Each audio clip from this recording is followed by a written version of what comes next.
Welcome to Texas Platinum, the last of the real water cooler talk shows on YouTube. I am Trevor, joined by Matt Myers, and no, that is not Matt Madrid there at the desk. He has not converted into an Aggie.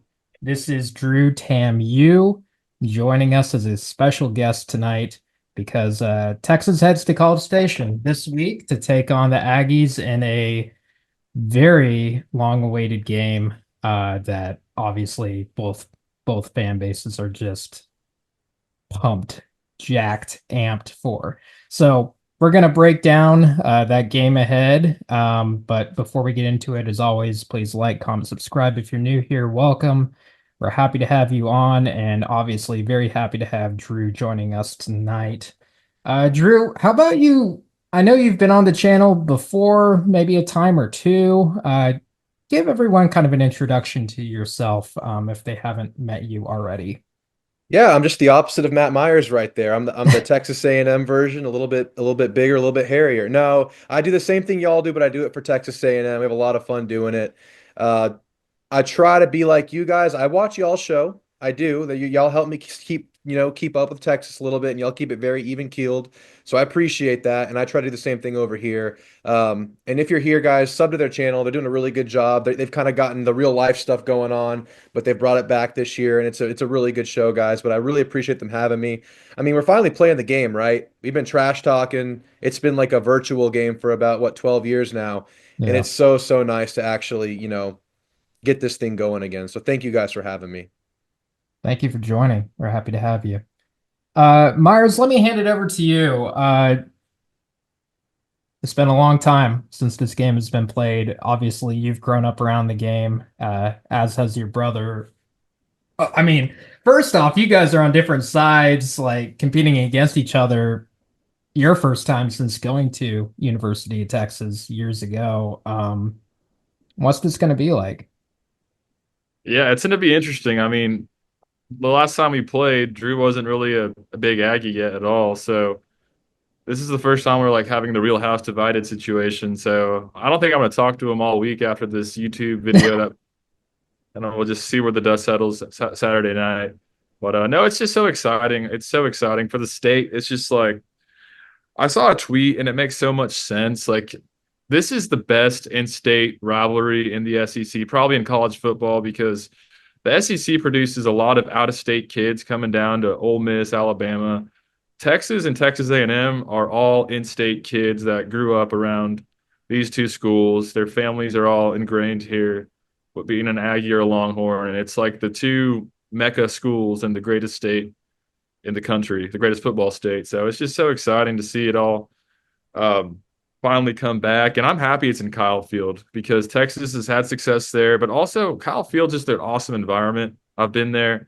And I think Quinn Ewers craves these kind of environments. So I feel like there's kind of added pressure on the home team in a way because it's just going to be such a insanely like unreal atmosphere. I feel like the Sark and company kind of like being the underdog in that sense. So I think it'll be cool in Kyle Field, and I just can't wait, man. It's going to be awesome. Trevor and I were saying before the show, it's going to be surreal to see us on the field together. So it's going to be that opening kickoff. My heart rate's probably going to be at 150 plus, and just can't wait. Yeah, I'll echo what Matt said. It's a little weird to have the house divided actually like come into fruition now and be like based around real football because I grew up in a Texas family. I was going to Texas games as a kid. My dad went to Texas, and it wasn't until I realized I wasn't going to go to school there that I kind of converted, and that's all been internet talk and nothing to actually show for it.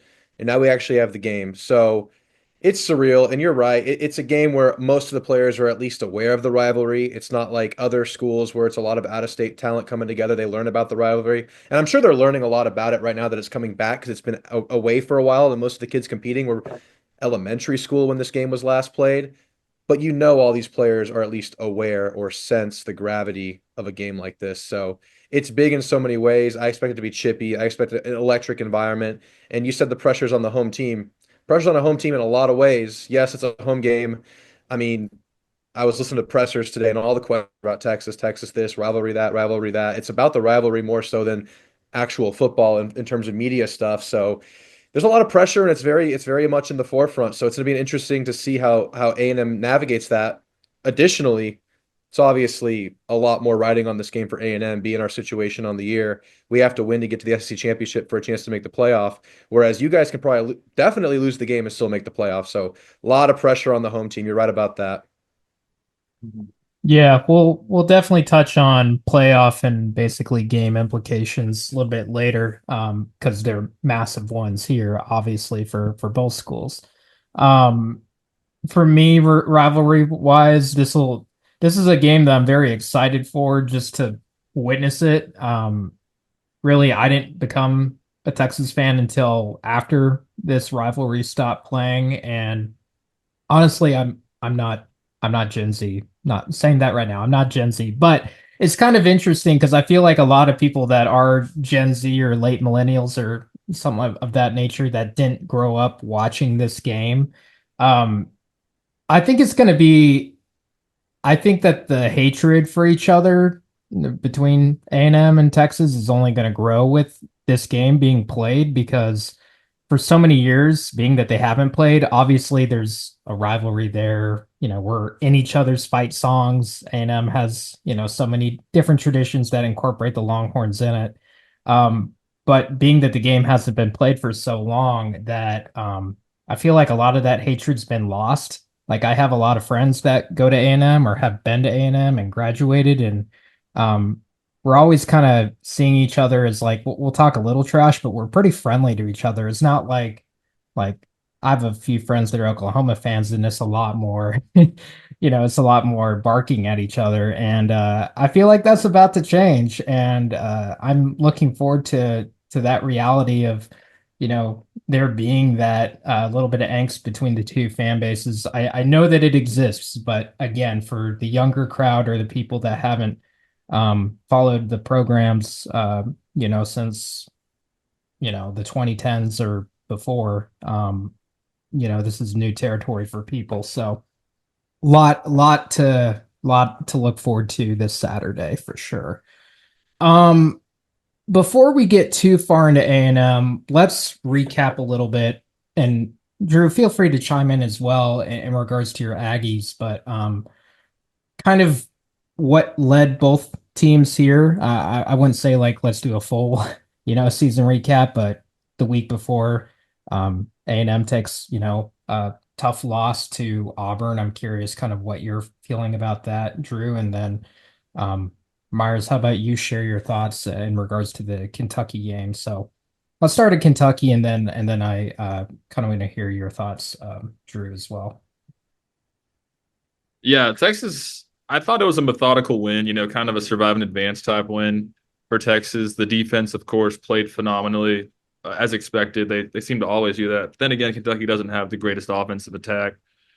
So, but I think the takeaway was our trench play on both sides of the ball was best game we played all year. The O line was opening up big holes all day long against a really good SEC D line in Kentucky, a team that pushed around Ole Miss and Georgia quite a bit. So I think our trench play is peaking at the right time, and Trey Wisner, the running back, is kind of becoming that bell cow guy that we need. With Blue spelling him as the number two guy, but still ball security issues are very concerning. Quinn Ewers, I mean, God, Quinn Ewers just started off so well, and then he just looks completely deflated out there. He is Albeit he what did, he is, man. I mean, at this point, I'm just riding it out. yeah, It sounds horrible, but it's the truth. I'm sure Drew yeah, agrees. it's tough to Drew's watch. probably Hope, like, I told you so, Myers. Like, Yeah, just give me Quinn. I don't want to see Arch this weekend, so I'm gonna let you continue on your Quinn spiel. I'll give you a little bit of thoughts about it. Let me hear what you think take away from the game first, Matt. yeah, I know it's just so Quinn started off great, and then of course kind of folded in the second half. But our defense and O line and run game stepped up to make it a an easy, controlled win at the end, which you like to see. Just a couple of guys I want to shout out on the defense that played well with Colin Simmons. He's just insane as a freshman. Um, 2 sacks, I believe, forced fumble.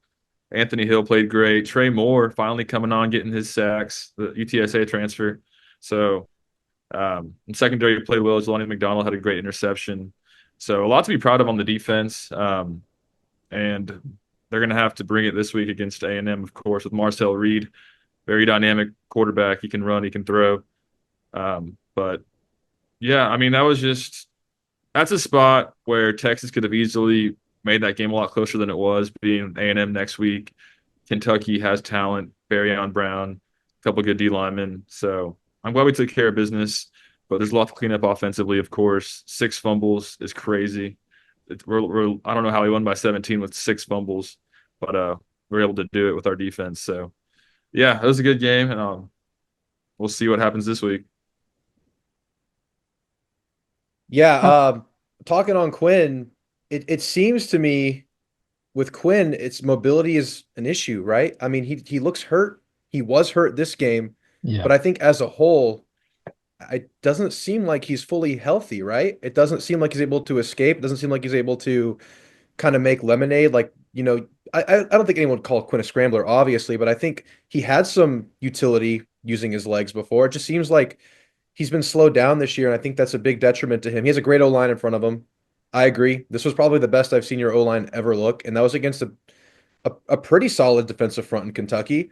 And I mean, you saw that 15-yard drive. It was like an 83, 15-yard drive, 83-yard, 15 play drive where y'all just sat on them. You just ran the ball down the gullet an entire drive. You didn't have to worry about Quinn being banged up because he was looking like a statue in that second half. And that's when they went on a little bit of a run. They had that pick six, and Quinn couldn't evade that or really do much for it. So you ended up just running the ball on them. And that kind of scares me as an Aggie because if you can push that D line around, it's not like our D line's playing particularly well. I know we have talent, but if I see y'all just dominate a game there, it makes me wonder if y'all could do that against our D line, who's kind of reeling right now. But defense obviously looks stellar, better than I would have thought going into the year. Secondary obviously turned a major page from last year, studs everywhere. And I hate to hear you highlight Simmons and Hill because those were tight recruiting battles that A&M was involved with. And we just got done getting our ass kicked by another guy we had previously committed in Cam Coleman. So I'm hoping not to see more of that this week. But yeah, I would say an impressive trench warfare game for Texas, and that bodes well for your chances in any game. Yeah. I think both y'all said it very well. I mean, kind of as Myers alluded to, this was just kind of a get the game over with, survive in advance, and walk out without any injuries. Unfortunately, we couldn't really do that. Quinn is now kind of on a bum ankle, and mobility wise, Drew, I think that Quinn has. I don't know if he's been like fully hurt in terms of his mobility, but I think ever since the ab injury that he took earlier in the season, I think he's just been overly cautious in the pocket. Doesn't seem to want to get hit or take any unnecessary hits, um, which is kind of funny because in the Arkansas game, he willingly took a hit. So I was like, okay, like Quinn is kind of back, you know. But yeah, that's kind of been the tail of the tape for Quinn Ewers is he, gets hurt every, 6 games or so. He's going to have some type of injury and it's unfortunate, but,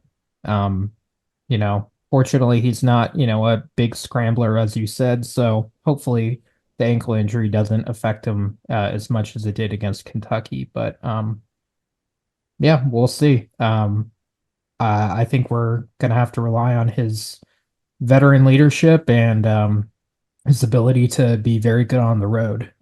Quinn's definitely kind of been a road warrior for us. He definitely wasn't that way earlier in his career, his first year, but past 2 seasons, he's been. Has he lost a road game, Myers? In Not past two since like years? October 2022, October. Yeah, yeah. So he's been nails on the road, especially in big games. I feel like, which is funny because he hasn't been that great at home. So writing on that, we'll see how it goes. Drew, uh, kind of fill us in on what's going on with A&M. I mean, first year with Mike Elko, so obviously you're going to have the ups and downs of any first year team with a new coach. Lost to Auburn. Auburn's not a horrible team, but they're not an elite team. Kind of walk me through where A&M is at right now. Yeah, so before the Auburn game and before that South Carolina game, the last SEC game we had before that, before a bye and a non-con game, Um, we've seen a little bit of regression in several areas. I think the early part of the year when A&M went on that 7 game winning streak after losing to Notre Dame, things were looking really good. Things were trending in the right direction. You had kind of a rebuilt defense through the portal, and that was a work in progress. We saw some deficiencies versus Notre Dame. We saw a little bit even versus McNeese after we got the ones off the field, a little bit of that, year one hurdle you were just mentioning. But then it seemed like you were on a really, really good path up. D line was getting more disruptive every game. Secondary, you're seeing less busts, less bad angles taken for tackling. But that all kind of came to a halt when we had to go on the road to South Carolina. And this is an A&M team that's been really bad on the road for about 3 years. And a lot of the same players that had that problem with Jimbo are back on the team now. I don't know if that's the issue here, but the last two road games for A&M defensively have been largely eggs, in at least when you relate that to our expectations for the unit out there and the talent out there. Because I'm sure you guys know and the listeners know, A&M is known for the talent they have on defensive line. Nick Scorton, Shamar Stewart, Shamar Turner, all guys that had first round NFL hype going into the year. And I would argue maybe one of them still has that hype in Scorton. But even that might be dwindling at this point because in South Carolina, you got pressure, but you couldn't tackle anybody. And they had a couple of absolute mammoths in the backfield in Lenore Sellers and Rocket Sanders, but you couldn't tackle. You had a couple of really bad blunders in terms of your gap discipline, containing the run. And then versus Auburn, you just couldn't get a pressure really. Peyton Thorne was able to tee off and, smooth sailing for him. And that's obviously a scary prospect to go into the Texas game with because if you give Quinn a clean pocket, he's Quinn Ewers. That's when he's himself and that's what he can do what he wants. So that was the big thing we were riding on. I think that's kind of the story of the team right now is some defensive regression. Now, what we're hoping for is coming home. We've had our best defensive games at home. We're hoping that's a difference. We're hoping that the crowd gives us an edge defensively because that's typically how things work in the sport. But in terms of mental lapses and errors, that has to go away in this game because this is the biggest challenge offensively we'll have faced all year. Even in a year where I feel like you guys still have air between where you are now and the ceiling to this offense. I feel like it can be even better than what we've seen. So that's all scary. Now, the positive things, the offense is taking strides, and you guys are probably familiar with our lead running back, Le'Veon Moss. Really big share of the offense went to him. He got knocked out for the year versus South Carolina. And since then, it's kind of been rebuilding this offense to account for all of his productivity. He was the third or second leading rusher in the SEC at the time. He was the leading rusher at the time in the SEC in yards per carry.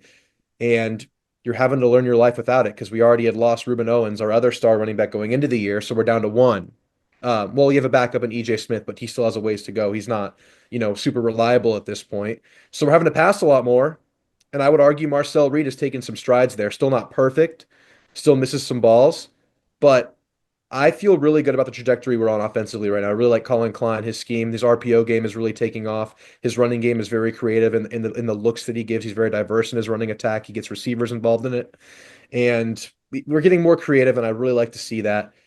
I mean, we scored 42 points on Auburn on the road. I feel good about that. That was a top 15 statistical defense in the country. I mean, their big thing is they make big mistakes to lose them games. And I felt good about that.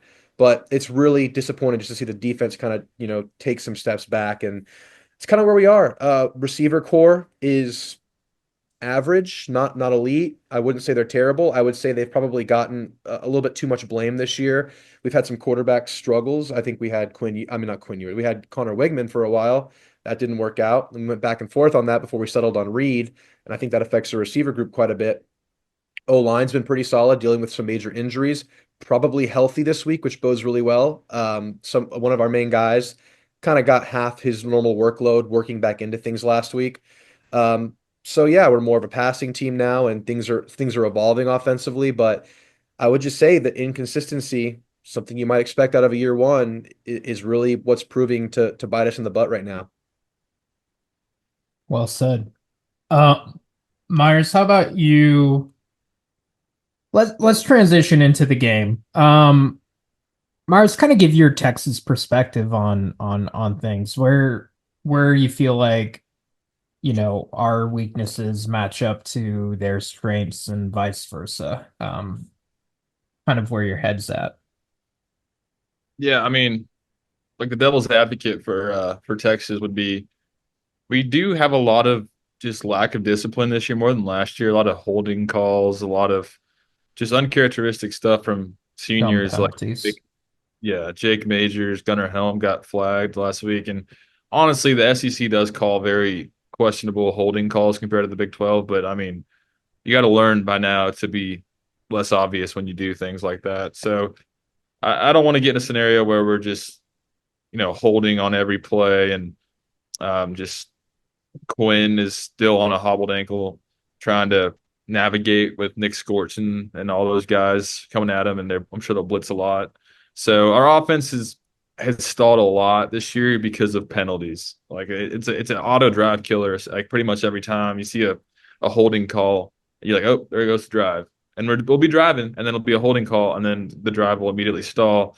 Bert Auburn, our kicker, used to be nails for us last year, made 17 straight at one point. Now he's like makes one, misses one every time. So Yeah. unreliable this year. So you don't want to get in a situation where Bert Auburn has to kick us a game-winning field goal or a meaningful field goal because I have no confidence in him to hit one right now in Kyle Field. So that's concerning. But also Isaiah Bond is still banged up a little bit. You can tell he's not himself right now. So hopefully he's able to recover some this week so he can be at full speed because he's completely dynamic whenever he's in the open field. So that's a concern. But yeah, other than that, I think the defense really matches up pretty solidly with A&M. I do think if A&M's intentional on running the ball at us, like just consistently, not even passing, like downhill, they could have some success there because a lot of teams tend to abandon the run after Yeah. Texas gets a lead or Texas gets a big sack and backs them up. But some teams have been able to just string like 4 or 5 yard runs together for extended drives if they're intentional about it. So that could be a concern, especially if I think A&M's O line's pretty good with Trey Zune and a couple other guys, but they don't have Le'Veon Moss now, which is honestly a blessing for Texas. I hate to like say that, but a guy like Le'Veon Moss was our nightmare. I would imagine. That was the high like the guy I was very nervous about seeing how well he played this year, and he's been good his whole career. I've always liked Le'Veon Moss, but that guy's a nightmare. But Mario Daniels is really good too, I think. So it's not like they have a bum back there. They just don't have the depth necessarily right now, similar to our running back room once Baxter went down and the other two guys. So yeah, there's a lot of things that can be exploited on Texas's behalf, but defense travels, and I trust our defense to show up for the most part in this game. Well said. I would agree that matchup wise, I think A&M would be very wise to. In fact, I think you said it perfectly, Myers. I think A&M's trick to this game, if assuming that they want to win it, which I know they do, is to run the ball effectively and really hone in on that. I think that our secondary right now is one of the best that I've ever seen. Um, and I do not trust Reed's passing ability at this time to be able to dissect our secondary. Could be totally wrong when I say that. Things change whenever the game gets going, but at the moment, that's how I feel. And I think that obviously Texas won considerably against Mississippi State, but I think A&M would be wise to look at that game um, and review that film and see how Mississippi State was able to move the ball on us because they don't have half the players that A&M does, and they were the one team that really stood out to me this year as a team that could just run at will against our defense.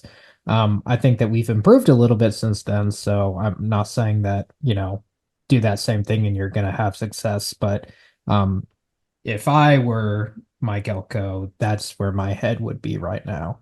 For Texas, uh, honestly, it sounds a little too simplistic, but I think if you score 30 points, you probably have this game won, and that's mostly because how well our defense has been playing. Um, I think that if Texas can keep A&M in a phone booth and be able to defend the run well, I think that A&M's not going to be able to put up more than 30 points. Now, can Texas score 30 in Kyle Field? historic, earlier in the season, I would say, yeah, no problem. Right now, I don't, we're so up and down, it's kind of hard to really have a barometer of like, what we're gonna do. Quinn is so hot and cold quarter to quarter, you just don't know what to expect, which is not what you would think of a senior quarterback, but here we are thinking that. Our running game is up and down too. I don't know week by week what I'm going to expect. Last game we looked fantastic. The week before, not so much. Jaden Blue is a fumbling machine, which is frustrating because I think he's immensely talented. Um, Trey Wisner is kind of up and down. He has some weeks he looks great. He has others he looks very pedestrian. So the offense is all over the place, and you wouldn't think that about a Sark team, but here we are thinking that. You just hope that this is a week, as a Texas fan, at least, you hope that this is a week that Texas comes out with a lot of fire and passion, kind of like they did against Michigan or Oklahoma, where they really kind of put their foot down and aren't afraid to get dirty and push people around. You didn't see that as much against some opponents like Georgia or even Mississippi State, as I said earlier. So I think at the end of the day, it kind of comes down to how well does Texas execute and being able to keep A&M within a certain point percentage, which I think they can, but really being able to move the ball and score. I think our offense versus A&M's defense is really kind of the most compelling matchup, at least from a Texas fan's perspective, going into this game. Yeah, I would agree with that. And, as an Aggie, we're really banking on Elko's ability to rally the troops because we agree with that. I think Texas's offense obviously has all the tools you would want, but it has shown inconsistencies and vulnerabilities at time. And y'all are gonna have to tell me what happened in that Georgia game so we can recreate it. What did they do right? What did Texas do right, or No, what did Georgia do What did right? Georgia's defense do right against Texas to kind of mess They up the offense? blitzed. Just got creative. They did a Yeah. lot of pre-snap shifts, which confused our O line. They forced 4 turnovers, I want to say. Yep. They got short fields every time. We couldn't run the ball on them, so we were always backed up because our punter sucks too. I forgot to mention that. Our punter is like Yeah. a high school punter. So it was just like everything went bad except for the defense. Like, and the defense played great. If you look at the stats, they defended Georgia phenomenally, but they were just always in a horrible position because we couldn't string out a drive and we couldn't punt to get it out of our side of the field, and then we turn it over. But it was a lot of Georgia scheme wise. They were shifting a lot on the defense, and they were playing a lot of too high, which Quinn has struggled with this year. And those pre-snap shifts, they had a couple really good highlights on like a pre-snap shift where our O line was just confused and they just had like a clean sack. So they were creative with it. Kirby brought it that game, no doubt. Yeah, and I think Elko definitely has that in the bag. And I would never have doubted that ever going into a year because that's what Elko does. He's known for his creative third down packages. So I would think it's very critical for A&M in any game really, but specifically against Texas with Sark to win early downs. Because if Sark is able to stay in his bag of motion and play action that he's so good in, getting guys going side to side, multiple fake handoffs on a given play, like he's had some highlights doing in recent games. If you're on third and two, you have the whole playbook available, and he'll just eat you up. So it's really going to be about A&M able to stop some of those plays I just described on Yeah. first and second down to really get opportunity to bring the house in that regard. Otherwise, you're just going to be clicking and moving things along. Uh, it's hard for me to concede that A&M is going to have 3 conference duds defensively in a row after what I've seen from this defense all year, after knowing what Elko is. But if we do, y'all are going to run away with this game. If we play like we did the last 2 games defensively, it's an easy game for y'all. We were giving up first and second down chunks to Auburn, and that's an inferior O line specifically to y'all. So if we bring that look, y'all are in good shape. Offensively, with the defense y'all are describing, and from what I've seen from y'all all year, I think it definitely comes down to Marcel's ability to elevate this team. And I'll ask you guys this. Do you think Marcel is the best quarterback y'all have gone against this year. I mean, No, so it's going to be Carson Beck. no. I'd say it's why am I blanking on his name? Vandy guy. Oh, Pavia. That's Pavia.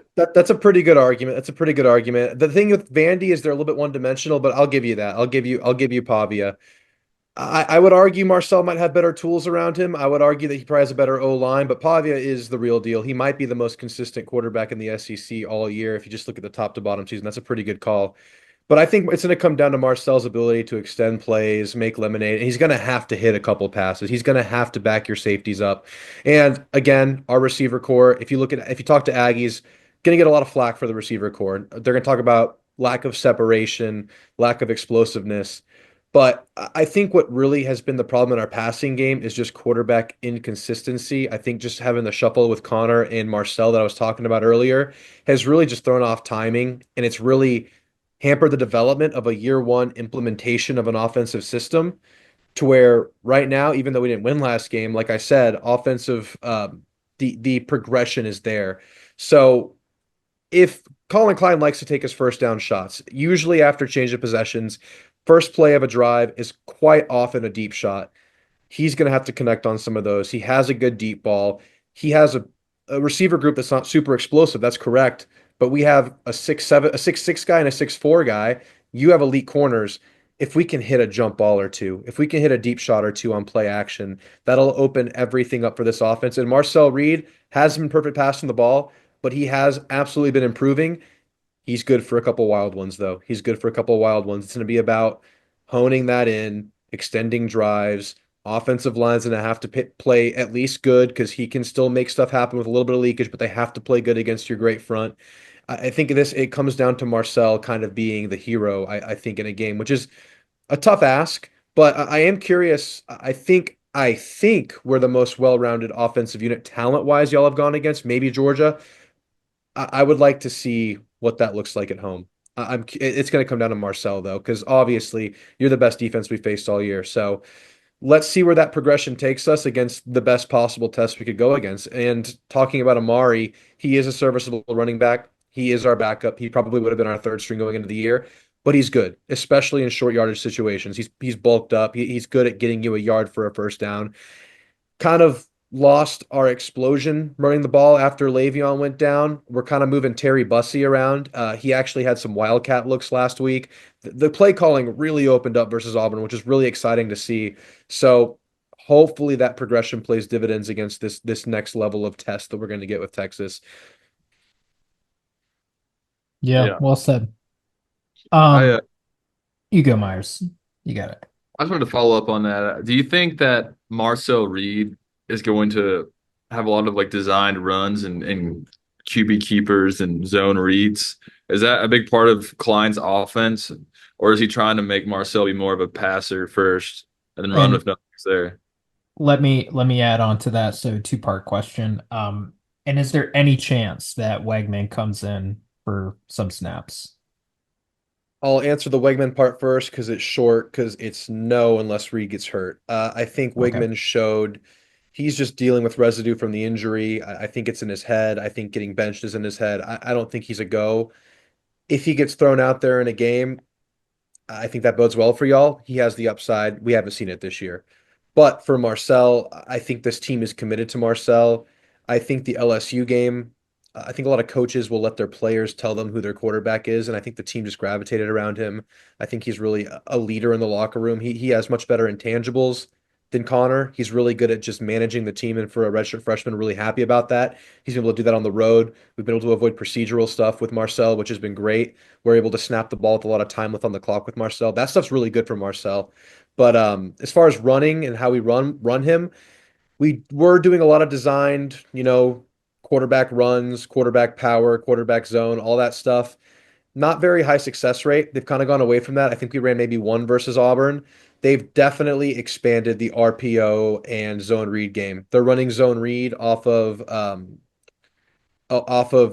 receivers in motion. They're running fake handoffs to receivers in motions to RPOs. That's the run game they're doing with Marcel right now. It'll be straight up zone read. It'll be motion zone read.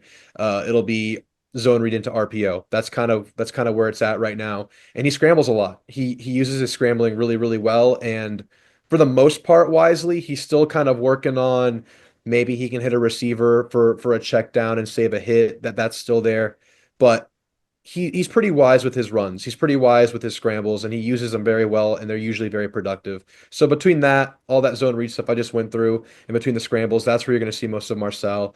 And his most explosive runs have typically been off of scrambles. Nice. Yeah, yeah. He's not the biggest guy though, so if you can get a hand on him, you can usually get him down. But he's very shifty in the open field. He uses his blockers really well. He has a bit of wiggle to him. But if you're able to you can shoestring him down. You can get a body on him. You'll get him down. Are you Yeah. worried about Texas's um, front seven in terms of being able to wrangle Reed? Some Is of that our from me or from speed, like Matt? for you. Oh yeah, for sure. I think we saw a faster front seven the last two games works really well against us, more so than a bulkier front seven, Yeah. because that's Auburn is really strong in that department. They have a ton of hybrid linebacker edge guys, and they were able to chase us down quite a bit. Marcel wasn't as successful escaping the pocket at times because of that, and they have really good spies, and I'm sure you'll use Ant Hill to spy quite a bit in this game, and I think that's a really good matchup for y'all. But like I said, Marcel does have wiggle to him. He's game for those matchups, but it takes what you have to slow a guy like that down, which is why he needs to be dynamic. He needs to be willing to throw on the run and create passes off of him escaping. And I think he's in a good place for it all to come together, but that's by no means a guarantee. Yeah. I think Texas has fared well against running quarterbacks this year, which in years past it was a nightmare. Taysom Hill, you just think back all the PTSD. But Texas has done a good job with just getting so much speed and talent in the front seven. And even our DBs are great tacklers. Our safeties come downhill. But I do think that Marcel Reed's by far the most dynamic like athlete that we'll face at quarterback. He might not be the best quarterback entirely yet, but he looks a lot like Lamar Jackson at times when it gets loose, and that's always nerve wracking if you're on the opposing side watching. So Yeah, I think I'm a little nervous about the chances of him getting loose on us a couple of times, even though our defense is elite. yeah, he's a redshirt freshman, so you're taking bad with the good right now. But again, with the quarterback inconsistency we've had, he's finally had several starts under his belt. This will be his eighth start, I think now, which is seventh or eighth, which is big time for him, and he's getting more comfortable. And I haven't really gone into my channel done a show on this yet, but I've become very confident in kind of building around Marcel, in that you have a quarterback that you want to add pieces around for the next couple of years if you're A&M. I feel really good about him, but you're on the early side of that arc right now. For sure. Let's talk about Kyle Field. Um, what should a Texas fan expect from this? I mean, obviously we've heard about the greatness of Kyle Field, but truly going into a road environment rivalry game, a rivalry that's just been awoken after 12 years sleeping, 12 13. or 13, yeah. Yeah. Um, what should we expect? Yeah, I mean, y'all have been to a couple of loud houses. You've been to Alabama recently with a similar team. You've been to Michigan with the same team. A couple other spots. Red River's always a weird environment, a weirdly loud at times, quiet at times, depending where you are in the field environment. Y'all have been through some loud stuff, but I will say the cool thing about Kyle Field, the yelling is obviously organized. We all hit the same pitch when we yell. It's all the same rehearsed type of noise, but it's a modern stadium, right? It was built from the ground up, essentially 2012, multi-year renovation. It's built to retain noise, so it's probably the loudest stadium in the country because it's built to echo very well. It even has like these hoods over the top that are meant to press sound downward. So it's the loudest in one of the louder environments. It might not be the most hostile. It might not be the most get cussed out and hear about your family crowd, but it's definitely loud, deafening, spirited. It's a top tier environment. I don't mean Elko today said it's the best environment in college football. I would agree with that with my biases, and I'm sure that's him too. But it's up there with the best. It's up there with your Happy Valleys and your Big House. It's up there with Death Valley, all those places, the places that are known to be daunting environments to be at. And of course, this is going to be a sneak people in kind of a game. We're gonna have to get some fire department hazard checks in this one because people are gonna be squeezing into this one. I'm expecting 110 plus thousand to this game. Yeah. Biggest game before was I think 109 or 108 versus Auburn in 2021, and that was electric. But this should be the best one I've been a part of, and I was at the 21 Bama game where we upset them. That was a game we weren't supposed to win, a game where we had already lost two games on the year early in the year, and it became a crazy environment as that game went on. I was at the Tennessee game in 2016 where we had everything to play for against a Tennessee team that was also doing really well on the year, and that was a crazy environment. That was my first big game in Kyle Field. And I was at Notre Dame this year, and I will say the Notre Dame game was probably not the loudest environment I've been to because Notre Dame kept us at bay beginning of the game. So the crowd was able to be managed by them keeping us out of the end zone, causing timely turnovers whenever we had momentum. And it was a quieter environment versus Notre Dame until later in the game when we had a chance. So I think for a team coming in here, an early start would always be a warm welcome for your chances to have the best possible clear sailing for your offensive attack. Now, again, like y'all were saying, Quinn battle hardened on the road. He's been through a lot. But I think for most offenses, it's just a wrinkle you have to deal with. It's an additional, it's an additional thing you have to work through. So it's always there. It's always there. But you have a good veteran quarterback to deal with that. Hopefully we can, have an impact, but it's going to take more than just that. Yeah, and even if Texas is able to quiet down the A&M fan base, you guys still got those speakers to help y'all out. Oh, I see we're partaking in the fake news sides of things here. I see we're pulling those kind of articles. Yeah, those speakers were something else, but hey, let's Oh, just that's say fake those, news? it is fake news. Oh, Those were okay. those were for the band. Yeah, yeah. But who Oh, knows? Maybe we will do a little something extra. I'm all for it. If they want to mic me up for the game, I'll yell. You can put me on the speaker. I'll talk shit to the players. great. Hey, it all sounds the same after 50,000, right? Isn't that what Josh Rosen said? That's what the great Josh Rosen once said. And as we chanted 50,000 to him, he threw a game-sealing interception. Yeah, Y'all have that's Drew, done funny. good not generating the bulletin board material, but I honestly don't think there is bulletin board material for a game like this. This is Not full tilt needed. start to finish. It's there. You're everyone's going all out on this one. I'll ask you guys this. I don't know if you're going to transition into the bigger picture season talk, but I guess I'll do it for you. Is there any luster taken out of this game, knowing that y'all are in a really, really good spot to clinch no matter what? Or how do y'all feel about that?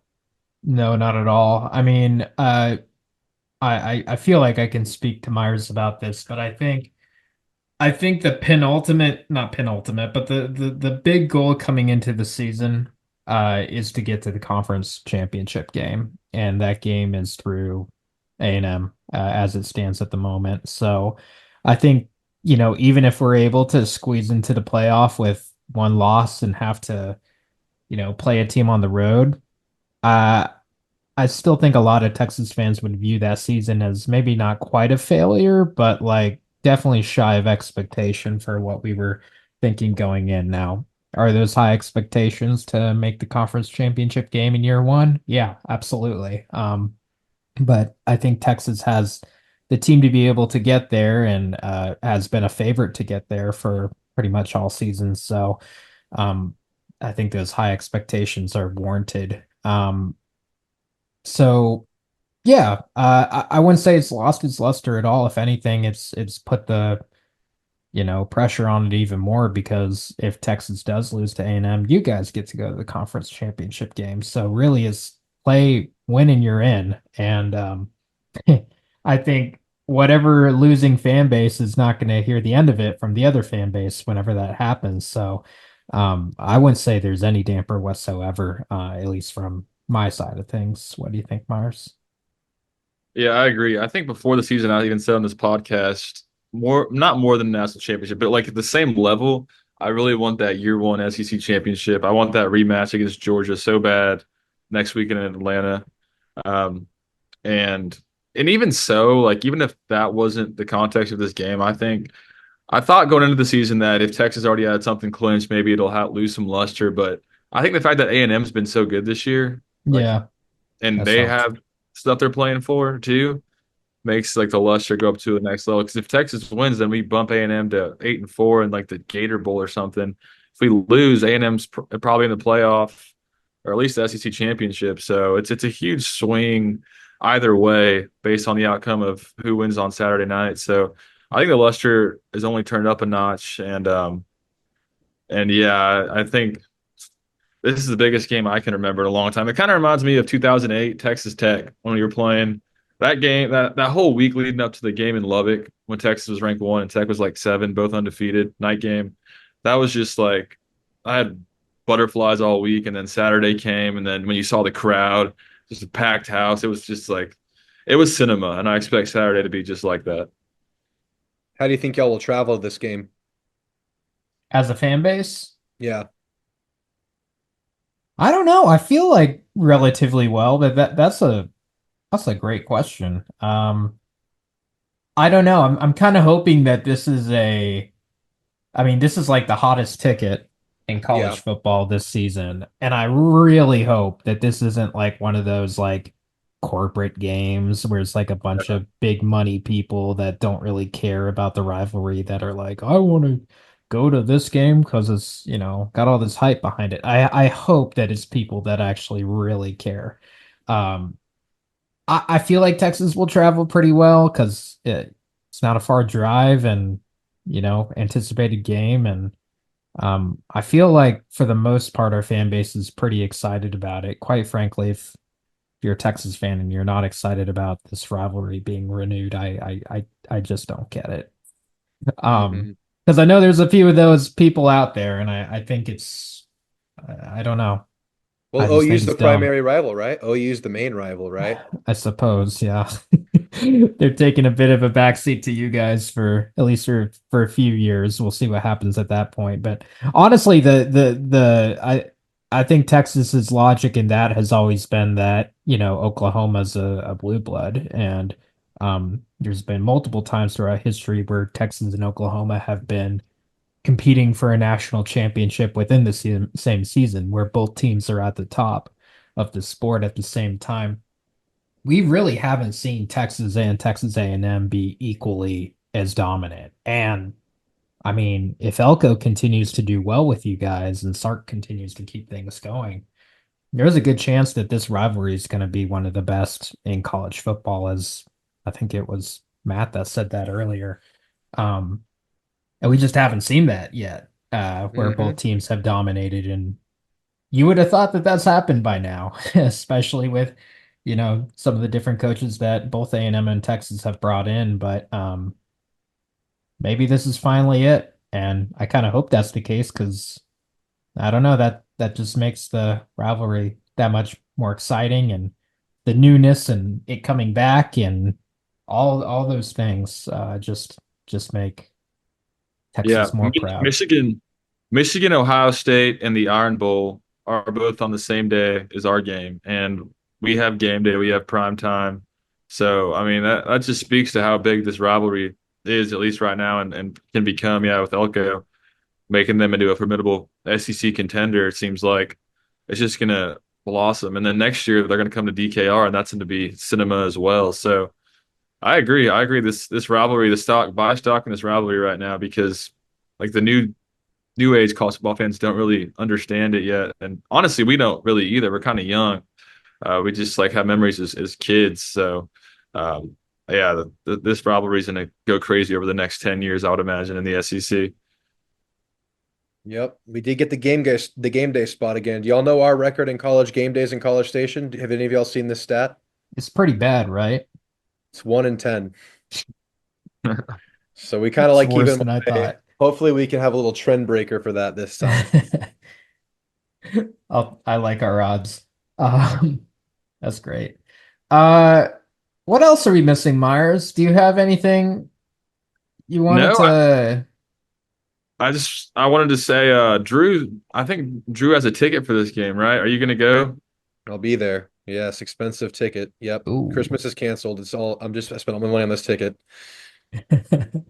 I would do the same Nice. thing if we were at home. I would be there no matter the price. But Kyle Field, I'm gonna sit this one out and watch it alone in a dark room. But I can't imagine the hype you're gonna feel in that stadium. That's gonna be like a Super Bowl level cinema, maybe even more big than that. It's gonna be awesome. The ticket prices are. I thought I read today like the most expensive ticket in the history of football, which is crazy to think about. Or at least college football. Really? It's Wow. Texas versus Texas A&M. I'd have Yeah. to Yeah. fact check that, but I believe it.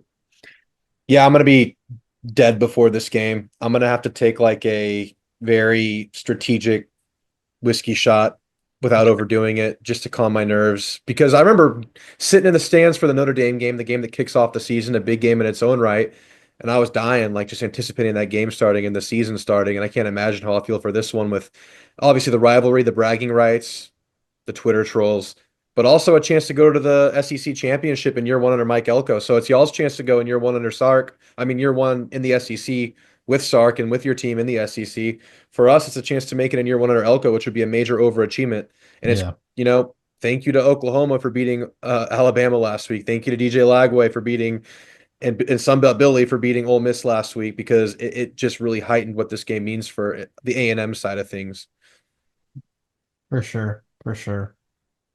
Yeah, funny story. I remember years ago, obviously this did not happen, but I remember years ago my dad being told through other work friends he knows a few people in the college athletics business. And I remember at one point there was a rumor that if Texas and Texas A&M ever renewed the game or if they ever like played in a bowl game outside of the typical home and home matchup, that what they would consider doing is playing the game at Texas Motor Speedway. And basically they play in the they play in the middle of the track and they just set up, like a ton of seats and it's like a 200 plus thousand, like just absolutely shattered the records. Obviously, this was like a crazy pipe dream that never happened, and I don't think that would have been the best We the would have filled best it. college, exactly. Well, that's the thing is that the demand would be there for a game of that magnitude. And I mean, the idea of it's pretty romantic, thinking like, wow, 200,000 people, like in this just absolutely massive thing. But I'm kind of glad that didn't happen because this game's meant to be played home and home. And, Kyle Field is the perfect place, for this to renew. It's where it ended and it's where it'll start up again. And, you know, I know that DKR has gotten a lot more juice and bells and whistles over the years, but nothing.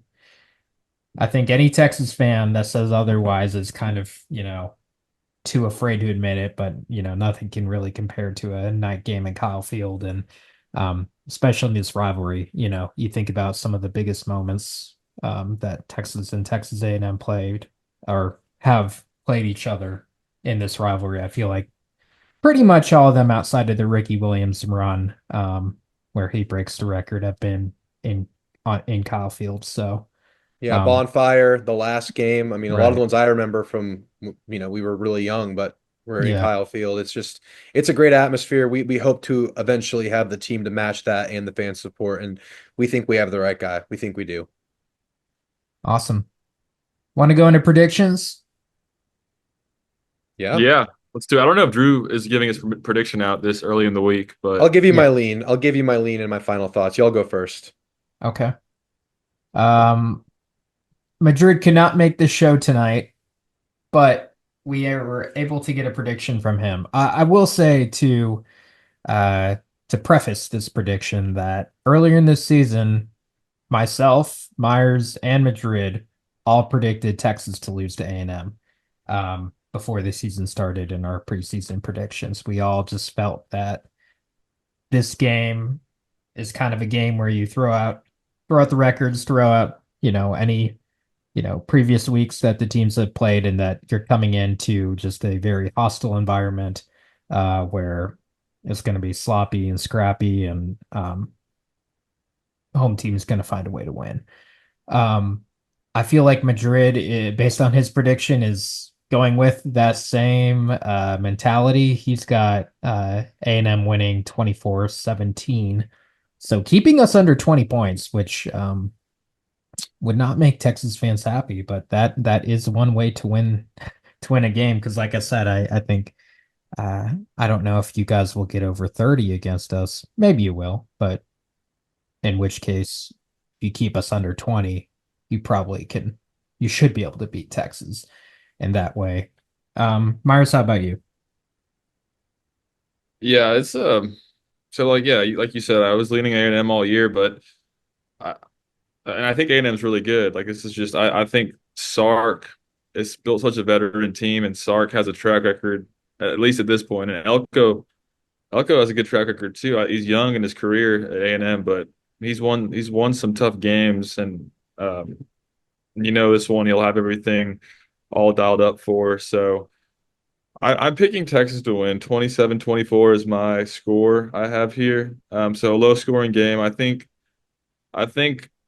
this game is one of the trenches. That sounds cliche, but I really do. I think Sark even is going to be intentional on running the ball and not letting Quinn throw so much. And even Sark might want to shorten this game up in a way by doing that and not relying so much on on Quinn to let these guys tee off on Quinn. So I think it's a low scoring game, and maybe a defensive touchdown for Texas kind of helps it pull us away, and then A&M fights back. But I just trust the veterans we have on the O line, Jake Majors, all these guys that have been there forever, won big games on the road. So I'm taking Texas, but I'm not the most confident at all. So 27-24 Texas. Yeah. I'm I actually was thinking that exact same score earlier on. I got Texas winning 31-24. As I've been saying, I feel like Texas should be able to hold A&M under 30. And as long as we're able to get 30, I feel like a win is probably imminent. I don't see us just blowing A&M, you know, off the ball per se and really lighting the world on fire. I think Texas is able to cover the current spread, but I think that it's going to be a tight game and there's going to be some up and down. Quinn's going to have some good quarters and some stinkers, and pretty much just a continuation of the trend. And right now, Texas just isn't blowing anyone away. They were doing that against Florida, but outside of that, as of late, it's been kind of leaning on the defense to basically to seal the game, and offense do just enough to be able to get us over the finish line. So that's kind of the game I predict. 7 points is close. A&M keeps it close. Calfield is rocking. It's probably a few turnovers on both sides of the ball, but not a ton. But an entertaining one is kind of what I'm anticipating. Yeah, I can totally see either of your score ranges coming to fruition. I definitely anticipate a game where both teams are at or below 30. I definitely see it ending up like that. I think defenses will kind of make their money in this game. I'm not giving my score prediction today. I'll say this about A&M. This is very much the kind of game that A&M plays well in. It's a game where you've come off of kind of a stretch of bad games and you have nothing else, nowhere worse you could be. Like our defense has been these last few games, and Mike Elko can write up a masterclass. It happened in 2021 versus Bama. It was the same exact situation. We had two of our worst defensive games leading into it, and the best defensive coaching game I have seen from Elko was that 2021 Bama game. And it just feels like the kind of game where the defense really rallies. And we talked about how two bad games of defense in a row. The South Carolina game, if we got the pressure we got in that game, or even close to that amount of pressure versus Texas, we're going to get multiple sacks on Quinn. That guy, Lenore Sellers, is a monster. He's 6'3", 6'4", 235. We were bouncing off of him like water on concrete. If we can recreate a portion of that, we can slow down the Texas offense. Our offense scoring on your defense is the big trouble spot. It's trending in the right direction for Marcel to be at his best this game. I'm not super confident that it's there yet, but I do think there's a really good chance it's there yet.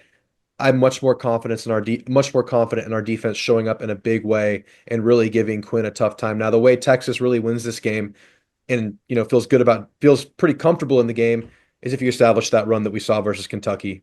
That's if y'all are able to do that in the game, there's not going to be much hope because then everything opens up for y'all. And it's kind of been rough sledding running the ball for most of the year, I would say, for y'all after losing Baxter and kind of working through Wisner and Blue. Feels like it's in the right direction right now, but if you bring the fumbles back in a game like this with the home crowd, Yeah. that's obviously major problem for you guys. So razor tight game. I think it comes down to the fourth quarter. I also have it under 30. I think our chances come down to our defense showing up or not. I'll leave it at that for now. Yeah. I will say though, you don't want to sack Quinn Ewers too much because then Arch Manning's going to come in and drop I 400 was gonna yards. say the same thing. I joke about getting Arch in the game. Arch is still a young man. Arch has Yeah. not been in these kind of spots before. So if He's Arch never is played in the on the road. game, he's never played on the road. He has all the tools, obviously, he has probably the most upside of any, for sure, of any backup quarterback in the country. He definitely is the best backup in the country. He definitely is the guy you're most confident throwing in the country that's not some grizzled veteran or something. I don't know who that'd even be. But on the road against a defense that can paint a very muddy picture, I would really be excited for A&M on those first couple of drives to see what he can do. So if that happens, I'm perking up for a while. Of course, he could withstand that early blow and find himself because he's really good. But I joke about the Arch thing, but I would also like to have a chance at him if it comes to that. Nice. One last question for you, Drew. What do you know the uniform matchup? It's rumored we're going maroon out. It's rumored we're Good. going to be top to They bottom better. maroon. Y'all will They be top to better. bottom white, and it's the crowd should match in all maroon as well with less white in the crowd. So it should be Perfect. just a nice, juicy, dark maroon sea. Yeah. I'm not a fan generally of all one color, but against Texas's all white, that'll be that'll be a movie. You'll I have don't know some if you feel the iconic same way, pictures. Myers, but Yeah, I agree. That's the one to make. That's the fight to make, like Dana White says. The all maroon versus the all white. yeah, I They'll look good. really hope that happens. So, Well, cool, everyone. Thank you all for watching. Any final thoughts? I'm gonna uh, wrap it. keep giving Anthony Hill some bulletin board material. We saw that last time against OU. All the bulletin board material he Yeah. had. God So forbid people play hard in this game. All Yeah, I mean, right, I'll guys. say this. I don't think I mentioned it. I think Yeah. Wisner's a pretty good running back. I've definitely noticed his progression. Not the bulkiest guy, but he could definitely make you miss, definitely hit the hole. And I think your running backs do have upside. And I think there is a world where they can have some success running the ball on us. So they do. That's a big I don't know what the word is, a big variance point in the game, I think, where I think y'all, like I said, can really push this over in your favor is that running game with those two. Yeah. I mean, that's a massive key to the game. I will say that the running game has not been overly consistent, though. That Kentucky game is the best performance I've seen us Yeah. running the ball since probably Michigan. So yeah, if we're able to keep that, going forward, beyond A&M, um, like that be a massive for our season going ahead. Yep. The only thing is I haven't seen it consistently, so I really can't bank on that at the moment. But All of our losses have include gashing running plays, so that's what makes me nervous. yeah. All right, y'all. It's been a long show, but a fantastic one. Thank you, Drew, for joining us, sharing your insights. Please give him a follow, a like, a subscription, all the above. Drew, your username across all platforms is DrewTAMU. That's So right. please help the guy out. He's been kind enough to come on our show, and yeah, we owe him big for that. And thank you for sharing your insight. And thank you all for watching, commenting, and subscribing. Big game Saturday, lots to be excited about. We appreciate y'all taking the time to watch us and hear our insights. So, Drew, you certainly don't have to do this, but horns up. We'll see y'all on Saturday. Gig 'em for Drew, and y'all take care.